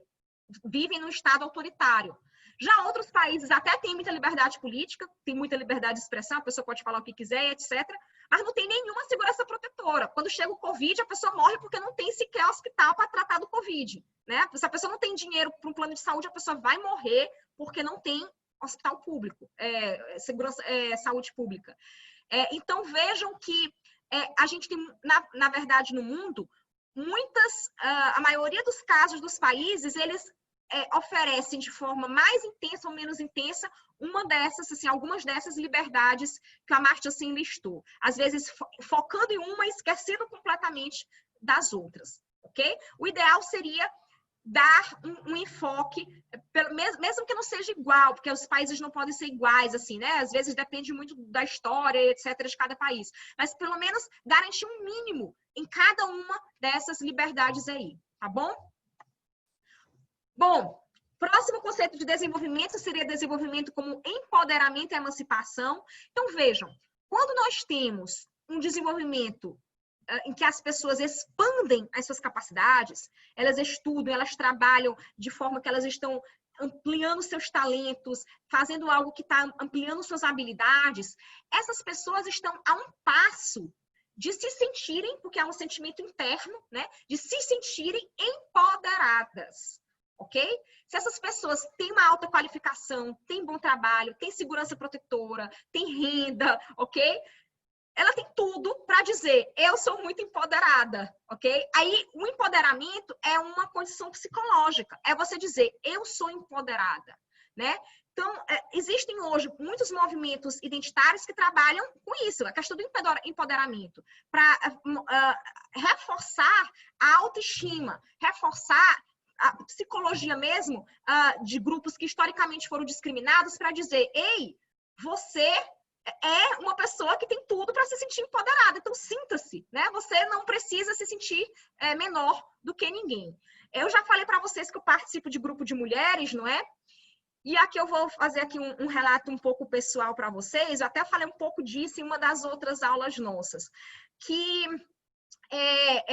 às vezes, nos grupos de mulheres, as mulheres que estão lá batem muito na tecla de que nós temos condições não iguais, né? Que a gente tem um cenário de desigualdade na prática. E eu concordo com isso, sim, nós temos condições não iguais, né? Mas eu também acredito que a gente precisa se sentir individualmente, né, psicologicamente mais empoderada. Porque eu também vejo, às vezes, muitas situações em que um homem grita com a mulher, né, e aí a mulher, ela se afeta de tal forma, ela se machuca de tal forma, que aquilo só faz ela se sentir menor ainda. Então, na minha opinião, tem que ser trabalhado também o psicológico para, se alguém vem para cima de você e grita com você, o que é que você faz?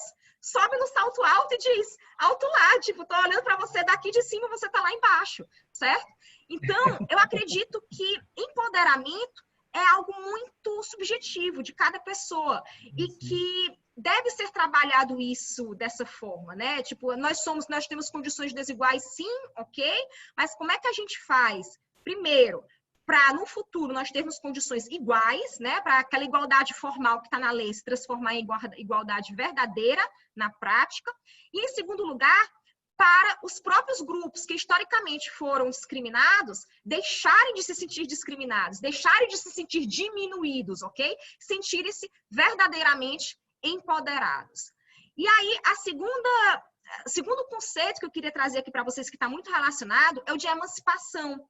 É um conceito muito trabalhado por autores brasileiros. Aqui no Brasil, a gente gosta muito de falar de emancipação, que seria a ideia de que você torna-se agente da sua própria vida. Você define a sua vida, define a sua história, ok? Então, você é uma pessoa emancipada, tá?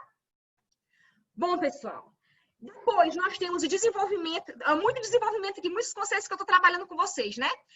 Bom, mas a gente tem desenvolvimento como diminuição da pobreza objetiva ou relativa. Seria a ideia que um país, uma região, está a passar por um processo de desenvolvimento, se e somente se, a condição seria, né? Se a pobreza está diminuindo, a gente poderia dizer tanto a pobreza objetiva, aquela que é medida pelo IDH, quanto a pobreza relativa, né? E aí, lembrando, a gente já teve essa aula, só estou repetindo aqui, pobreza objetiva e pobreza relativa, ok? Não vou repetir, porque a gente já teve essa aula. Mas a ideia é que a gente só pode falar que um país está se desenvolvendo, uma região está se desenvolvendo, se a gente olha para os índices de pobreza relacionados à pobreza daquela região, seja pobreza objetiva ou seja pobreza relativa, e a gente vê que esses índices estão melhorando e não piorando. Então, aquela reportagem de jornal que teve lá sobre a Nigéria, que diz assim, o PIB da Nigéria cresceu, ok, e a pobreza aumentou. Então, é óbvio que isso não dá para ser considerado desenvolvimento, tá bom? E aí, outro conceito de desenvolvimento é um conceito que eu amo, né? A minha mãe, ela é arquiteta urbanista, então eu gosto muito de lembrar isso, eu já falei isso algumas vezes, né? Mas é porque realmente foi algo que me marcou muito na infância. Eu cresci numa casa cercada de livros de arquitetura, de arte, de urbanismo, etc. Então, isso foi algo que moldou muito a minha visão de mundo. A ideia de cidades bem organizadas, cidades onde as pessoas podem andar a pé, tem verde, tem ciclovias, cidades com prédios organizados, casas, moradias dignas, né? Então, essa ideia de um bom urbanismo é algo que eu trago muito dentro de mim. E não apenas na minha infância, mas também depois que eu morei um tempo fora, eu vivi, né? Eu tive a experiência de viver em cidades que eu andava a pé para todo canto. Eu andava a pé com segurança, com conforto, para todo canto. Eu não gastava uma única nota, né, de euro ou de outra moeda, eu não gastava uma nota de dinheiro com transporte, nem mesmo transporte público, porque eu andava a pé. E às vezes, quando era a distância maior, aí sim, eu pegava o transporte público, mas era um transporte público de muita qualidade. E andar a pé era uma situação extremamente prazerosa, porque a cidade era bem organizada, né? A cidade tinha verde, a cidade tinha calçadas boas, a cidade tinha pessoas na rua. E as pessoas só vão para a rua quando elas se sentem convidadas a ir para a rua. Então, o Jean Gehl é um urbanista dinamarquês, que ele tem esse livro, Cidades para Pessoas. Eu até tenho esse livro aqui, eu estou olhando para ele, na verdade. Ele está bem ali na minha mesa. Eu super recomendo, é um livro maravilhoso. apesar dele ser urbanista, ele escreve de uma forma que todo mundo entende. Oi, meu bem, diga. Tem ele em forma digital, formato digital? Eu acho que tem. Só dá uma olhada no Google, não tenho certeza, mas talvez sim, tá bom? Tá. Qualquer coisa, se dá uma passada aqui pelo Maranhão, eu te empresto ele, tá? Tá nos planos. Pronto, pois vem aqui, eu te empresto ele, tá bom? Bom, pessoal, e aí, quando a gente pensa, então, nas cidades, a gente poderia conceituar desenvolvimento como aumento da qualidade de vida. Então, no âmbito das cidades, eu vou dizer que uma cidade, ela está a passar pelo processo de desenvolvimento. Se eu olho para a qualidade de vida daquela cidade, eu digo, ok, a qualidade de vida está aumentando. Se a qualidade de vida, na verdade, está diminuindo, como a Ana Lu citou aqui no exemplo de várias cidades do Pará, que tem crescimento econômico, mas a qualidade de vida faz diminuir, como é que eu vou chamar isso de desenvolvimento? Se a cidade, ao invés de estar pegando aquela riqueza gerada e aplicando em saneamento básico, aplicando na melhor organização da cidade, em espaços de lazer, se ao invés de fazer tudo isso, a gente está tendo ruas esburacadas, a gente está tendo aumento da prostituição, entendeu? Então, não dá para chamar isso de desenvolvimento, tá bom? Bom, pessoal, e aí,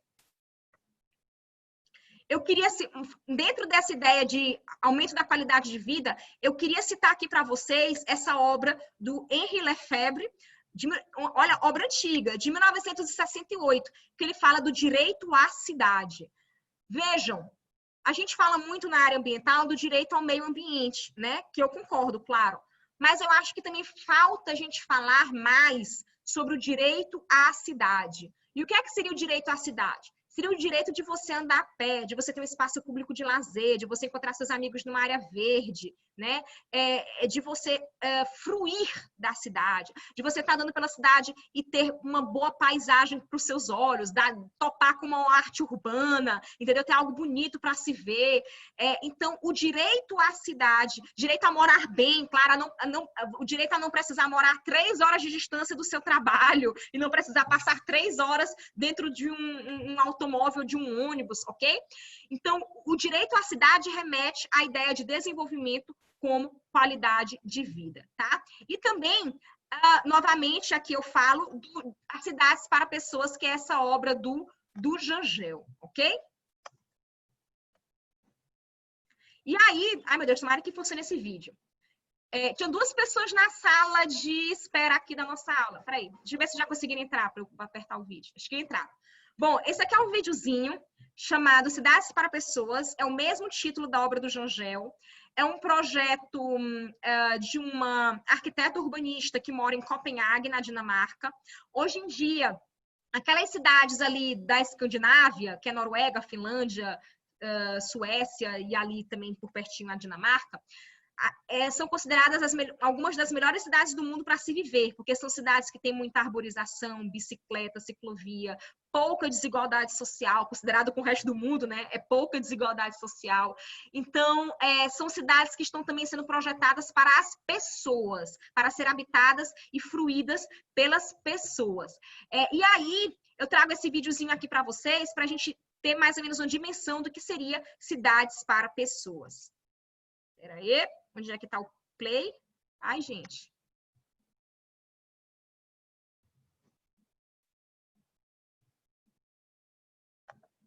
Estão vendo? Sim. Só a imagem. Tá o vídeo? O vídeo. Tá. Tem Enquanto som. tá passando o vídeo, eu vou pegar bem aqui o livro para mostrar para vocês.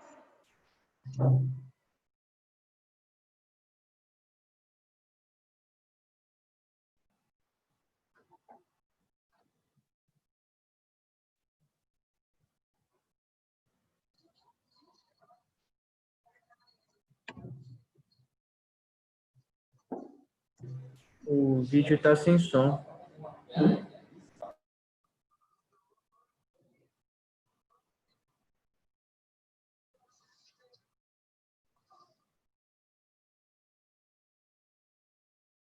O meu tá sem som também.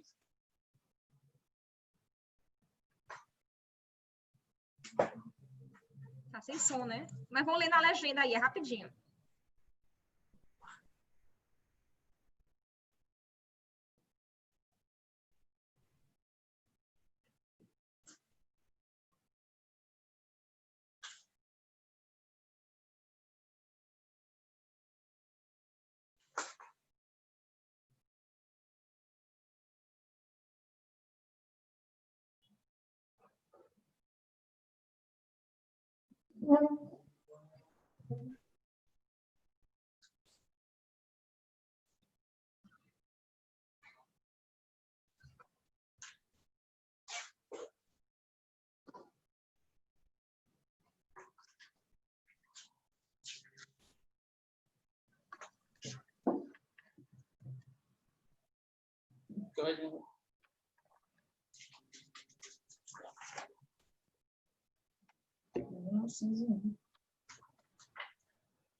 Estão ouvindo?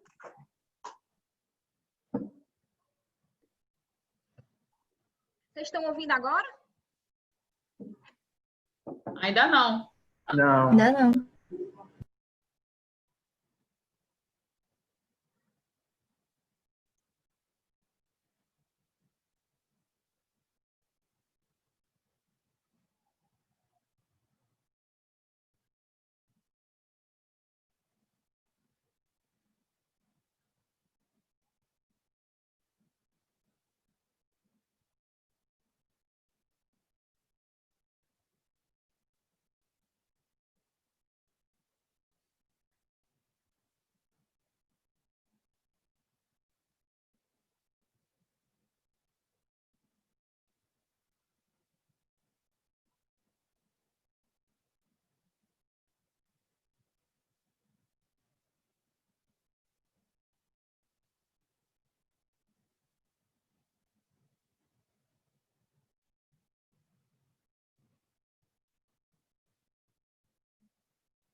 Pessoal,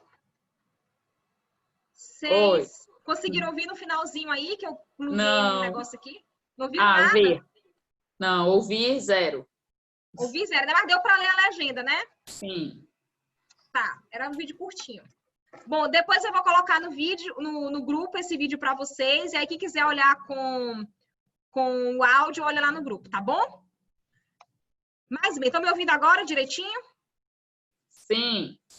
Tá. Sim, E aí sim. a gente chega na nossa última ideia de desenvolvimento que eu quero trazer para vocês. É o desenvolvimento como aumento da fruição de todas as dimensões dos direitos humanos, ok? Quem é aluno do curso de Direito, já foi aluno do curso de Direito, muito provavelmente sabe que a teoria dos direitos fundamentais, dos direitos humanos, como também é chamada, dependendo, né, afirma que marcadamente existem três gerações ou dimensões de direitos humanos. Há quem fale de quarta, quinta, etc., mas de uma forma mais tradicional, a gente cita três dimensões de direitos humanos. Seriam elas: os direitos de liberdade, aqueles que surgiram logo após a Revolução Francesa, direitos que oferecem liberdades civis e políticas para as pessoas, por exemplo, o direito de votar, o direito de ser votado, o direito de não ter sua correspondência violada, o direito de não ser preso sem ter infringido a lei, o direito de não ser torturado, ok? Os direitos de liberdade, a gente poderia sintetizá-los da seguinte forma. Basicamente, nós estamos pedindo para o Estado não interferir na nossa vida. É como se a gente dissesse: Estado, não faça, não me torture, não viole minha correspondência, não viole a minha casa, ok?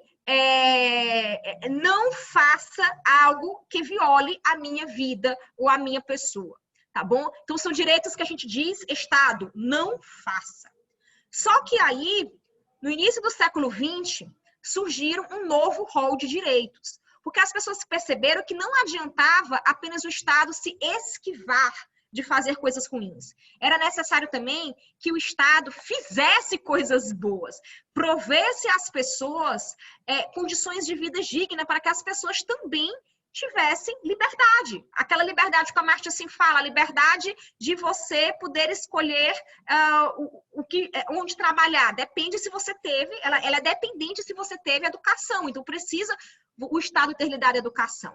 Então, no início do século XX, começaram a ser inseridos nas constituições dos países os chamados direitos de igualdade, ou outra expressão que nomeia isso seria direitos sociais, prestações sociais. As prestações sociais, como direito à saúde, direito à educação, ok? Elas pedem que o Estado faça. Vejam que é diferente, é o oposto dos direitos de liberdade. Dos direitos de igualdade, o Estado tem que fazer. Naquela primeira geração, naquela primeira dimensão, a gente pedia, Estado, fique parado, não faça nada, não interfira. Agora a gente pede o contrário, Estado, interfira, faça, proveja serviços de saúde, serviços de educação, ok? Você tem que fazer. E aí, duas das primeiras constituições do mundo, na verdade, as duas primeiras constituições do mundo que positivaram esses direitos, ou seja, que trouxeram no seu texto esses direitos de igualdade, de prestações do Estado, foram a Constituição do México, de 1917, e a Constituição da República de Weimar, na Alemanha, que foi o governo antes do nazismo, de 1919, ok? Bom, mas não para por aí. Depois da Segunda Guerra Mundial, nós tivemos o surgimento de uma nova dimensão de direitos humanos ou direitos fundamentais, ok?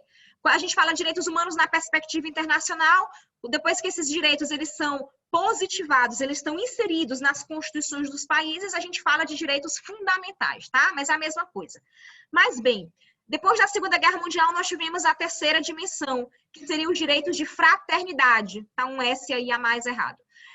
São direitos difusos, que são fruídos, são sentidos por todas as pessoas ao mesmo tempo, pela coletividade ao mesmo tempo. Não são os direitos de uma pessoa individual, eles não são sentidos de forma individual. Eles são fruídos de forma coletiva.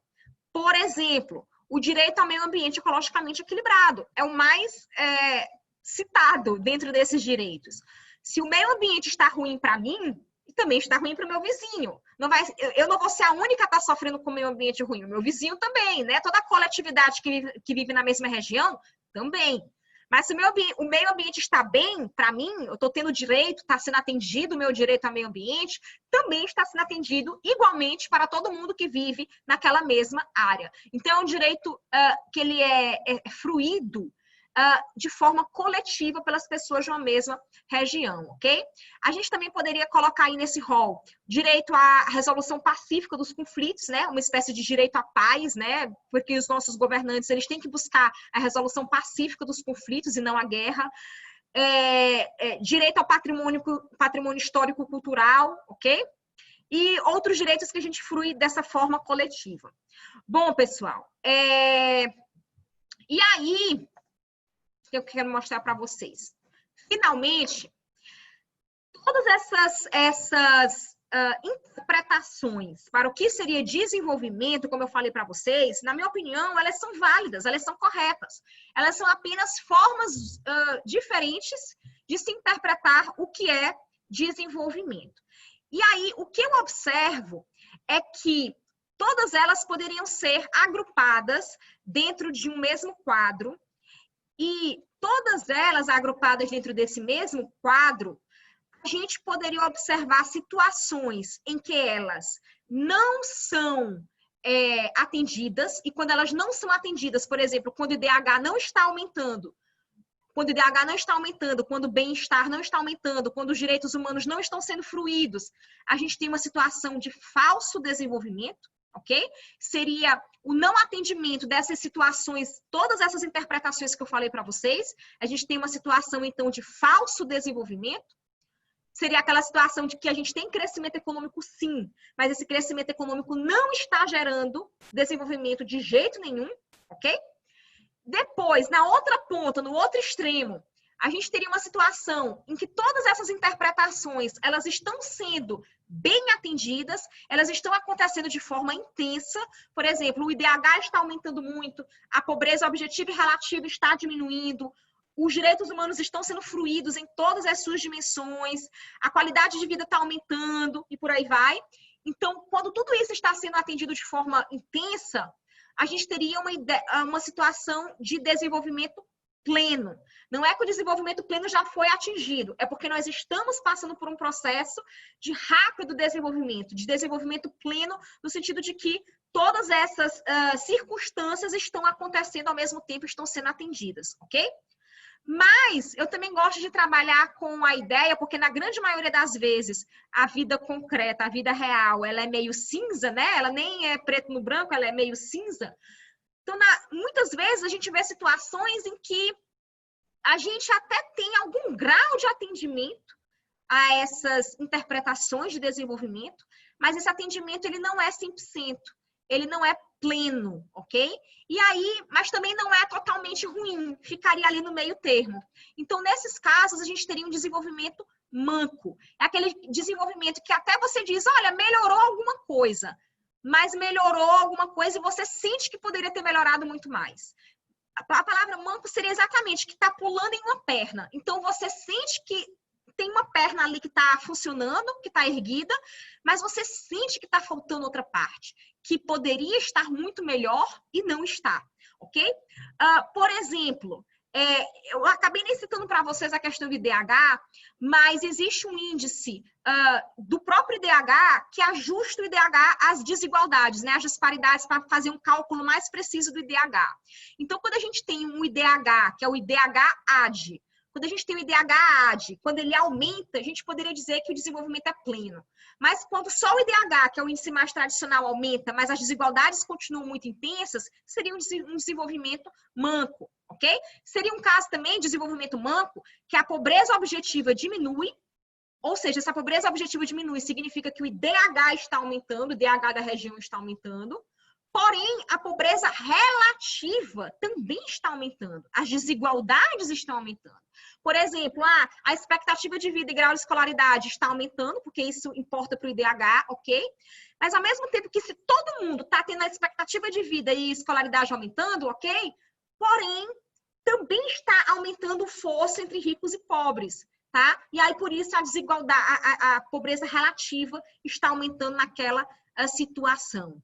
A gente poderia também imaginar como desenvolvimento manco o caso de países que até estão conseguindo promover de forma muito boa uma ou duas dimensões de direitos humanos, mas não a terceira, mas não a outra. Vamos imaginar um país que está promovendo muito bem direitos de liberdade, direitos civis e políticos, mas não está promovendo bem os direitos de igualdade, direito de prestações sociais, ou vice-versa. Um país que está promovendo bem direitos de prestações sociais, né? Está por boa saúde, boa educação, ok? Porém, tá um país autoritário, um país onde as pessoas não têm liberdade política. Então, nesse caso, a gente não teria um desenvolvimento pleno, teríamos um desenvolvimento manco, ok? Bom, e aí depois esse quadro está lá na minha tese, vocês podem analisar ele com mais calma. Mas o que eu também queria destacar nesse quadro para vocês é que ele tem relação direta com o tipo de crescimento econômico que a gente faz. Se esse crescimento econômico, veja que o crescimento econômico, ele está presente no desenvolvimento. Mas se é um crescimento econômico excludente, que não beneficia a maioria das pessoas, que beneficia só 1% mais rico da sociedade, então esse crescimento econômico, ele vai gerar um falso desenvolvimento. É o que nós vimos agora no início da aula, ele não gera desenvolvimento. Não gera desenvolvimento. É um falso desenvolvimento, tá bom? Mas, se esse crescimento econômico, ele é includente, ele está beneficiando a maioria das pessoas, ou mesmo a totalidade das pessoas, então, esse crescimento econômico está caminhando para gerar um desenvolvimento pleno, ok? Quanto mais includente ele for, mais desenvolvimento pleno tende a ser, tá bom? Bom, pessoal, e aí, como é que eu poderia, então, nosso slide final esse, caracterizar de uma forma mais precisa o que eu entendo como desenvolvimento pleno. Porque aqui nesse quadro, eu poderia dizer que o desenvolvimento pleno é aquele que aumenta o IDH, mas o conceito específico de IDH ajustado à disparidade, que é um índice mais específico ainda, né? Tá lá na tese se vocês quiserem aprofundar. O desenvolvimento pleno diminui a pobreza objetiva e relativa. Desenvolvimento pleno aumenta a fruição de todas as dimensões de direitos humanos, promove a expansão das capacidades individuais, empodera as pessoas, aumenta o bem-estar, a qualidade de vida.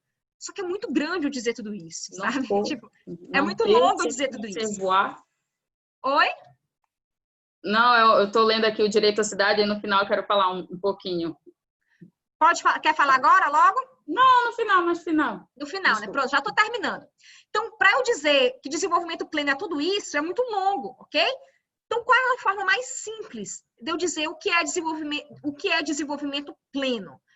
Eu digo que desenvolvimento pleno, então, é aquele que é equitativo, ou seja, ele promove necessariamente um crescimento econômico includente, vejam aí a seta, porque se é includente, está beneficiando a todas as pessoas, ou a grande maioria delas, ok? Então, ele é equitativo, ele não é aquele tipo de crescimento econômico que vai beneficiar só 1% mais rico da população, tá bom? Ele é integral, isso significa que ele está atendendo a todas as dimensões de necessidades das pessoas. Todas as dimensões de direitos humanos, as dimensões de bem-estar das pessoas. As pessoas têm dimensão de bem-estar material, as pessoas precisam comer, sim. Mas como já diria aquela música do Titãs, é do Titãs, gente, aquela música? A gente não quer só comida, a gente quer o quê? Comida, diversão e arte. Ou seja, a gente quer um desenvolvimento integral. A gente precisa de comida, sim, mas a gente não quer só comida. A gente quer comida, diversão e arte. Então, está atendendo a todas as dimensões de direitos humanos, a todas as dimensões de necessidade das pessoas. As pessoas têm necessidades não puramente materiais, não puramente de encher o bucho de comida, né? Não puramente de estudar, todo mundo, né? Se a gente fosse até mais profundo de estudar, sim. Mas, além disso, as pessoas têm necessidades psicológicas, espirituais, de terem contato com a natureza, de terem contato com amigos, com família, de irem para um parque público e aproveitarem a área, de saírem de casa. Vejam, o isolamento social demonstrou que a gente fica muito afetado psicologicamente quando a gente fica preso dentro de casa, não é? Quantos memes de internet não surgiram dizendo que no isolamento social todo mundo vai ter que tomar Rivotril, uma coisa do tipo, não foi? Não surgiu um monte de meme? Eu vi um monte de meme assim, não sei se vocês viram, mas eu vi um monte de meme. Por quê? Para mostrar que se dentro de casa a pessoa poderia até ter comida, ok, mas ela está sem poder ter contato com outras pessoas. Então, isso afeta a nossa psicologia, o nosso bem-estar. Então, desenvolvimento integral é aquele que atende a todas as nossas dimensões de necessidades, tá bom? E aí, por fim, é um desenvolvimento emancipatório. Aí vem a questão de você fazer com que as pessoas tornem-se agentes de sua própria vida, expandam as suas capacidades e passam a ter escolhas, passam elas próprias a definir as suas vidas, a ter escolhas, a ter oportunidades, a agarrar aquelas oportunidades, ok? Escolherem quais oportunidades elas vão querer agarrar ou não, ok? Enfim, guiarem a sua vida. E aí também se sentirem empoderadas por conta disso, tá? Um desenvolvimento, portanto, que emancipa as pessoas, tá bom? Bom, pessoal, então, na minha opinião, isso seria um desenvolvimento pleno, né? Lembrando que desenvolvimento é um processo de contínua mudança, não é um ponto onde nós queremos chegar, é um processo que ele vai sempre continuar. Então, o desenvolvimento pleno não é um ponto onde eu quero chegar, é um processo que está me levando continuamente à frente. À frente em qual direção? Na direção da equidade, na dimensão da integralidade e na direção da emancipação, ok? Ele é uma direção, eu estou seguindo nessa direção, tá bom? Bom, perguntas, comentários, a Ana Lu já está inscrita para falar. Se alguém quiser falar antes de mim aí. Alguém quer falar antes da Ana? Não. Vai, Ana, é contigo mesmo, vai. Não, eu peguei aqui o livro, né, do direito ainda da Sherry, isso aqui, do direito à cidade em francês, que é até para treinar aqui meu francês. Que massa! Francês. Pois então, espera aí, deixa eu mostrar. O que eu tô... Olha só, legal! Muito legal. Atividades para pessoas. Que massa, Ana, show! Aí eu achei interessante aqui um parágrafo que ele fala que ele fala defendendo, assim, vamos dizer, sobre esse direito à cidade. Ele fala, né, le droit à la ville se manifeste como uma forma superior de droit. Então, um direito, vamos dizer, entre aspas, superior, que ele fala.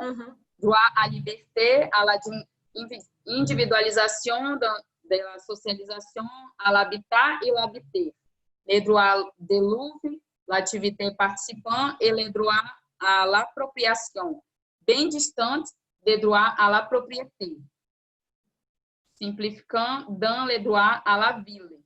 Então, não é somente o direito à propriedade, mas a apropriação, tudo que ele vai citando aqui, né? É a socialização, é o habitat e a habitação e a individualização e o direito à liberdade. Então, é um exemplo aqui que teve em Belém uma obra chamada O Portal da Amazônia, que foi na beira do rio. E assim, foi uma obra muito polêmica, ainda está sendo, porque ela não foi finalizada, que existiam muitos portos ao redor dessa beira do rio, mais de 40 portos, onde os barqueiros, os ribeirinhos têm uma relação de trazer frutas, o peixe das ilhas para a cidade. Então, existia uma relação da cidade com esse rio. E aí, o pessoal, as políticas públicas passavam que Belém estava de costas para o rio. E aí, nós temos que abrir janelas para o rio. E existia uma relação muito rica que foi perdida, porque a obra chegou. E aí é o que o Henri Lefebvre fala, né? É também você não só visitar a cidade, mas uma cidade feita para as pessoas que moram aí. Então, foram milhões e milhões de gastos, assim, para o turista é ótimo vir, bater uma foto lá nesse Portal da Amazônia, mas e a riqueza que a gente perdeu em termos de frutas, mantimentos, relações sociais nessa beira do rio? Essa é a minha contribuição. Exato, show, maravilhosa da contribuição, viu? Justamente, o direito à cidade e as cidades para pessoas são conceitos que se casam, né?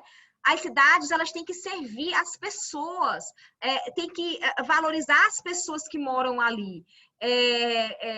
As pessoas, elas têm que se sentir pertencentes àquele local e fruírem daquele local, usarem aquele local. Não adianta você ter, às vezes, um monumento lindo, né? Uma praça linda que você não pode usar, por exemplo, né?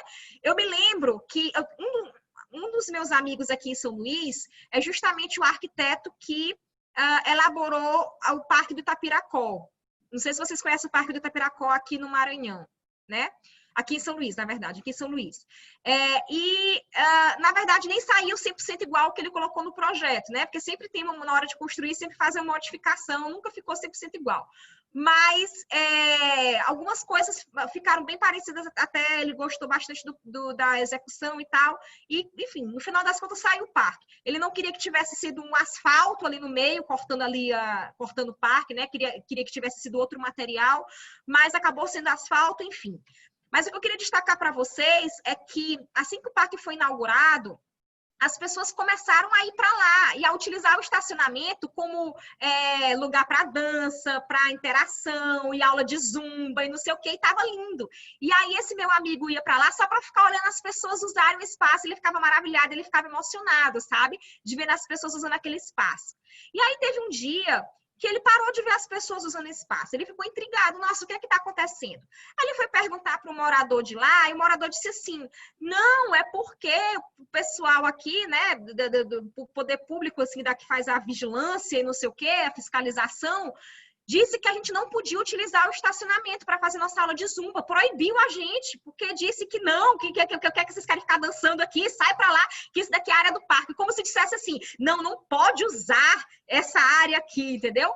Ora, mas o parque foi criado exatamente com a ideia de ser usado, sabe? Então, a ideia do direito à cidade é a ideia de que a cidade ela seja usada pelas pessoas, bem usada, não mal usada, mas bem usada, bem ocupada pelas pessoas. E isso casa os dois conceitos, né? O direito à cidade e o de cidade para as pessoas.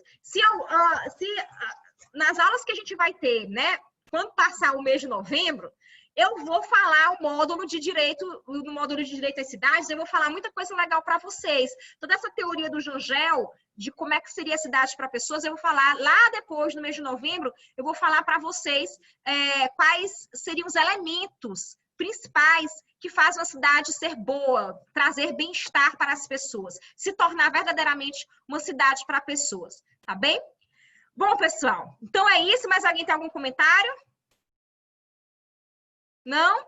Chegamos aqui no nosso fim. Eu agradeço novamente a todo mundo. Eu estou vendo aqui alguns comentários. Norberto Bobbio, a Era dos Direitos, exatamente, que o Alexandre colocou aqui. Aburguesamento dos bairros, alguém falou. Bom, vocês foram acompanhando aqui os comentários. Eu não comentei, vocês sabem que eu não consigo olhar os comentários, né? Na hora que eu... Professora? Travou. E até segunda. Travou.